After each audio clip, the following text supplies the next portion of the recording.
de la crisis que estamos viviendo: huracanes, terremotos, incendios, pandemia. Necesitamos un mensaje a nuestro corazón. Ministerio al pequeño rebaño. Reciban un saludo de parte de su amigo el pastor Miguel Tirado. Hoy con otro episodio al pequeño rebaño. En esta ocasión el capítulo 16 del libro Hechos de los Apóstoles. Este capítulo se titula El Evangelio en Antioquía. Y me acompaña el pastor Orlando González. Y desde el fondo de mi corazón, gratitud a mi Dios. Por eso les invito a orar. Eterno y amado Padre, eres nuestro Dios y nuestro Señor. Al abrir nuestro corazón para recibirte y aceptarte, rogamos tu presencia y la unción de tu Santo Espíritu. En el nombre de Jesús. Amén. Amén. Después que los discípulos fueron expulsados de Jerusalén por la persecución, el mensaje evangélico se difundió rápidamente por las comarcas limítrofes de Palestina y en importantes poblaciones se constituyeron pequeñas compañías de creyentes. Algunos de los discípulos fueron hasta Fenicia y Chipre y Antioquía, predicando la palabra. Sus labores se limitaban por lo general a los judíos hebreos y griegos, de los cuales habían entonces grandes colonias en casi todas las ciudades del mundo. Entre los lugares mencionados donde el evangelio fue recibido con regocijo está Antioquía, entonces capital de Siria. El extenso comercio de aquel populoso centro atraía mucha gente de diversas nacionalidades. Al mismo tiempo, Antioquía era favorablemente conocida como punto de reunión para los amantes de la comodidad y el placer, por causa de su situación saludable, de hermosos alrededores y de riqueza. La cultura y el refinamiento que allí se hallaban en los días de los apóstoles había llegado a ser una ciudad de lujo y vicio. El evangelio fue públicamente enseñado en Antioquía por ciertos discípulos de Chipre y Cirene, quienes entrando anunciando el evangelio del Señor Jesús, y a la mano del Señor era con ellos. Su fervorosa labor producía fruto, pues creyendo gran número se convirtió al Señor. Y llegó la fama de estas cosas a oídos de la iglesia que estaba en Jerusalén, y enviaron a Bernabé que fuese hasta Antioquía. Al llegar a su nuevo campo de labor, Bernabé vio la obra hecha allí por la gracia divina y se regocijó. Exhortó a todos los que permaneciesen en el propósito del corazón en el Señor.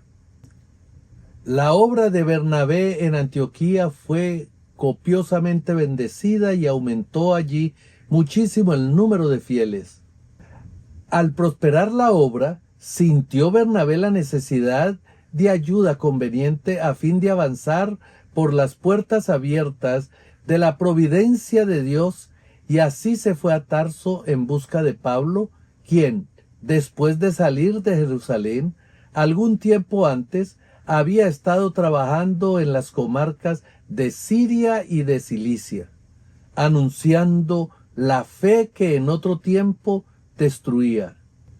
Bernabé encontró a Pablo y le persuadió a que volviese con él como su compañero en el ministerio. En la populosa ciudad de Antioquía halló Pablo un excelente campo de labor.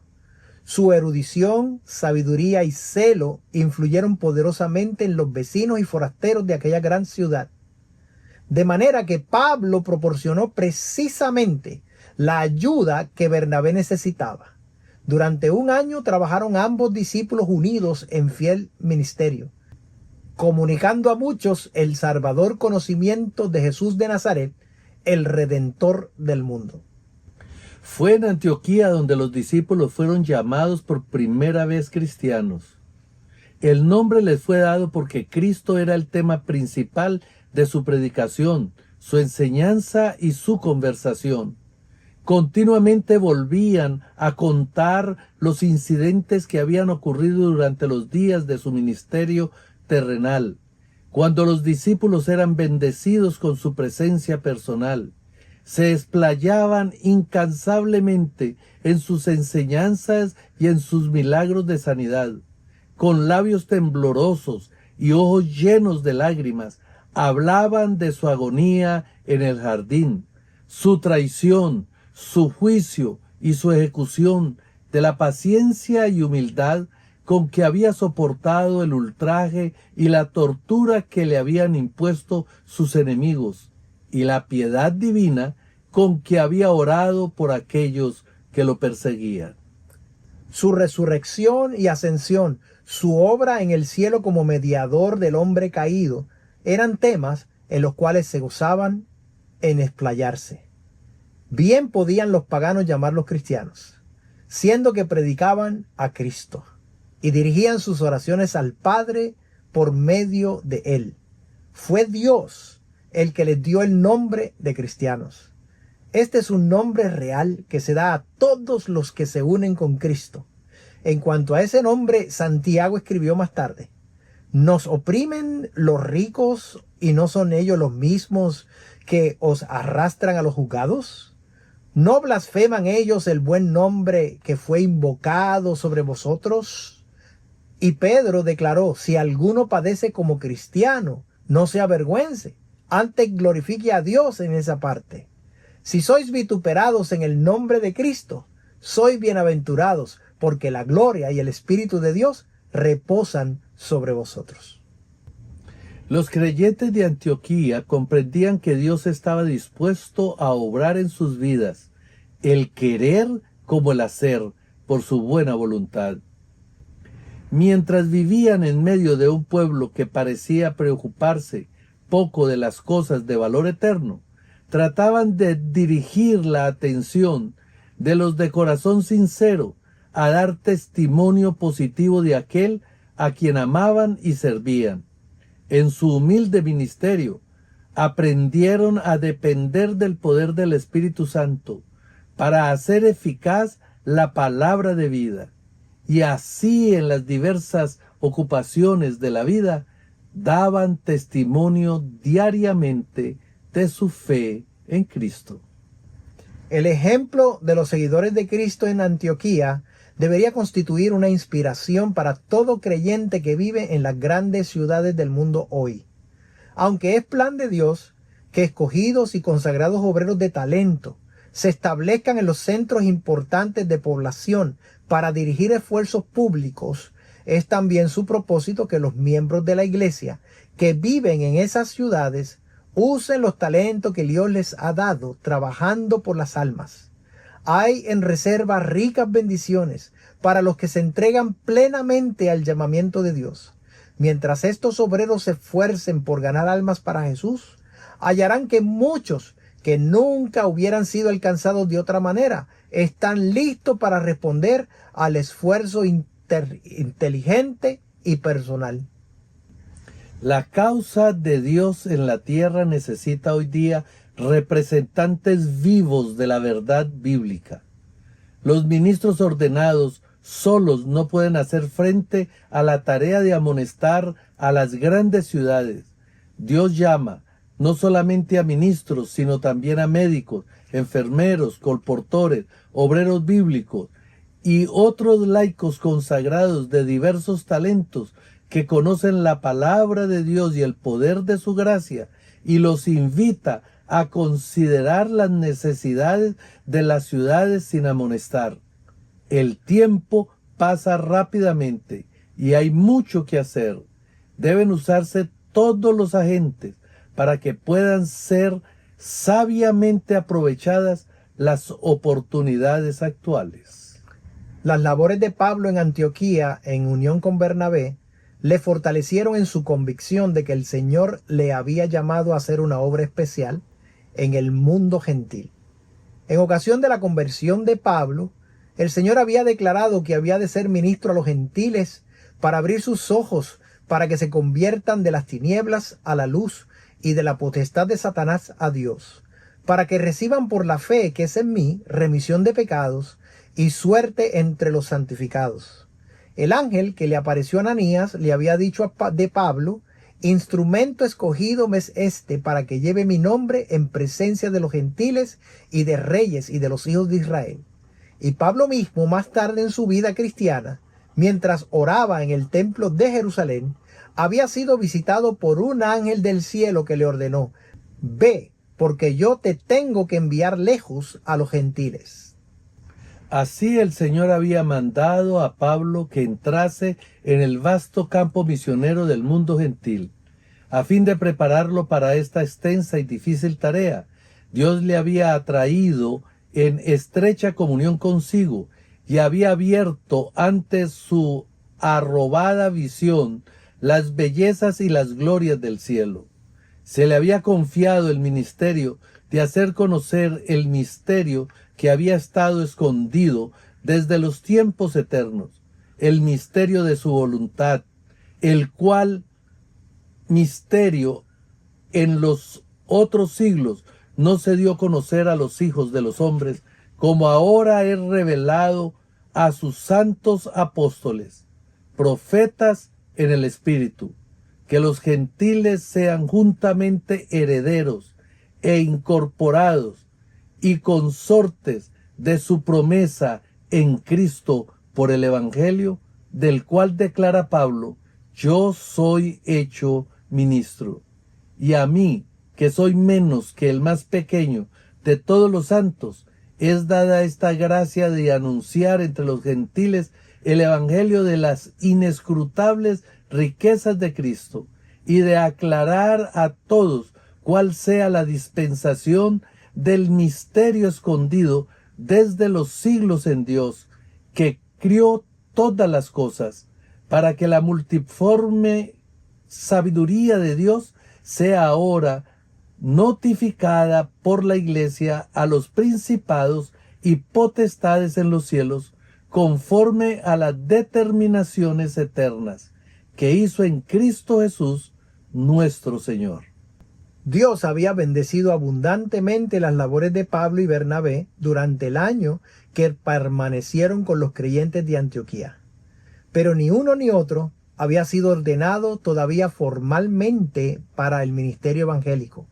Habían llegado a un punto en su experiencia cristiana cuando Dios estaba por encomendarles el cumplimiento de una empresa misionera difícil en cuya prosecución necesitarían todos los beneficios que pudieran obtenerse por medio de la iglesia. Había entonces en la iglesia que estaba en Antioquía profetas y doctores, Bernabé y Simón, al que se llamaba Níger, y Lucio, Cireneo y Manaén, y Saulo, ministrando pues estos al Señor y ayudando. Dijo el Espíritu Santo: apartadme a Bernabé y a Saulo para la obra de la cual los he llamado. Antes de ser enviados como misioneros al mundo pagano, estos apóstoles fueron dedicados solemnemente a Dios con ayuno y oración por la imposición de las manos. Así fueron autorizados por la Iglesia, no solamente para enseñar la verdad, sino para cumplir el rito del bautismo y para organizar iglesias, siendo investidos con plena autoridad eclesiástica. La iglesia cristiana estaba entrando entonces en una era importante. La obra de proclamar el mensaje evangélico a los gentiles había de proseguirse ahora con vigor, y como resultado la iglesia iba a ser fortalecida por una gran cosecha de almas. Los apóstoles que habían sido designados para dirigir esta obra iban a exponerse a la suspicacia, los prejuicios y los celos. Sus enseñanzas concernientes al derribamiento de la pared intermedia de separación que tanto tiempo había separado al mundo judío del gentil iba a ser los objeto naturalmente de la acusación de herejía, y su autoridad como ministro del evangelio iba a ser puesta en duda por muchos celosos creyentes judíos. Dios previó las dificultades que sus siervos estarían llamados a afrontar, y a fin de que su trabajo pudiera estar por encima de toda crítica, indicó a la iglesia por revelación que se los apartara públicamente para la obra del ministerio. Su ordenación fue un reconocimiento público de su elección divina para llevar a los gentiles las alegres nuevas del Evangelio. Tanto Pablo como Bernabé habían recibido ya su comisión de Dios mismo, y la ceremonia de la imposición de las manos no añadía ninguna gracia o cualidad virtual. Era una forma reconocida de designación para un cargo señalado y un reconocimiento de la autoridad de uno para ese cargo. Por ella se colocaba el sello de la iglesia sobre la obra de Dios. Para los judíos, esta forma era significativa. Cuando un padre judío bendecía a su hijo y colocaba sus manos reverentemente sobre su cabeza, cuando se dedicaba un animal al sacrificio, uno investido de autoridad sacerdotal colocaba su mano sobre la cabeza de la víctima. Y cuando los ministros de la iglesia de Antioquía colocaron sus manos sobre Pablo y Bernabé, pidieron a Dios por ese acto que concediera su bendición a los apóstoles escogidos en la devoción de estos a la obra específica para la cual había sido designados. Ulteriormente, el rito de la ordenación por la imposición de manos fue gravemente profanado. Se le atribuía al acto una importancia infundada, como si sobre aquellos que recibían esa ordenación descendiera un poder que los calificaba inmediatamente para todo trabajo ministerial. Pero en el relato del apartamiento de estos dos apóstoles no hay indicación de ninguna virtud que le fue impartida por el mero acto de imponerle las manos. Se menciona simplemente su ordenación y la relación que ésta tenía con su obra futura. Las circunstancias relacionadas con la separación de Pablo y Bernabé por el Espíritu Santo para una clase definida de servicio muestran claramente que el Señor obra por medio de los agentes señalados en su iglesia organizada. Años antes, cuando el Salvador mismo reveló a Pablo el propósito divino para con él, lo puso inmediatamente en relación con los miembros de la recién organizada iglesia de Damasco. Además, la iglesia de ese lugar no fue dejada mucho tiempo a obscuras respecto a la experiencia personal del fariseo convertido. Y ahora, cuando la comisión divina, dada en aquel tiempo, había de realizarse más plenamente, el Espíritu Santo, dando testimonio de nuevo concernimiento a Pablo como vaso escogido para llevar el Evangelio a los gentiles, confió a la iglesia la obra de ordenarlo a él y a su colaborador. Mientras los dirigentes de la iglesia de Antioquía estaban ministrando, el Señor y ayudando, dijo el Espíritu Santo: apartadme a Bernabé y a Saulo para la obra para la cual los he llamado. Dios ha constituido a su iglesia en la tierra en el canal de luz, y por su medio comunica sus propósitos y su voluntad. Él no dará a uno de sus siervos una experiencia independientemente de la iglesia y contraria a la experiencia de ella. No da a conocer a un hombre su voluntad para toda la iglesia, mientras la iglesia, el cuerpo de Cristo, sea dejada en tinieblas. En su providencia coloca a sus siervos en estrecha relación con la iglesia, a fin de que tengan menos confianza en sí mismo y mayor confianza en otros a quienes Él está guiando para hacer adelantar su obra. Siempre ha habido en la iglesia quienes se inclinan constantemente a la independencia individual. Parecen incapaces de comprender que la independencia de espíritu puede inducir al agente humano a tener demasiada confianza en sí mismo y a confiar en su propio juicio.